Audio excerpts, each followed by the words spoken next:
भुसावळ विधानसभा मतदारसंघाचे महायुतीचे उमेदवार संजय सावकारे यांना निलेश राणे युवा प्रतिष्ठानाच्या वतीने वरणगाव येथे जाहीर पाठिंबा देण्यात आला। निलेश राणे युवा प्रतिष्ठानची सर्व टीम काम करण्यासाठी सज्ज आहे असेही पदाधिकाऱ्यांनी सांगितले। यावेळी महायुतीच्या कार्यकर्त्यांसह अनेक पदाधिकारी उपस्थित होते।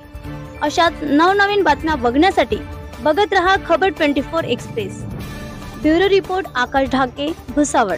ते सर्वच मंडळी उपस्थित आहे, त्यांचे अध्यक्ष उपस्थित आहे। आज त्यांनी माझा विश्वास दाखवून मला पाठिंबा दिला, त्याबद्दल मी सर्व युवा प्रतिष्ठानच्या खूप खूप आभार व्यक्त करतो। सगळ्यांना धन्यवाद। संजू भाऊ तुम आगे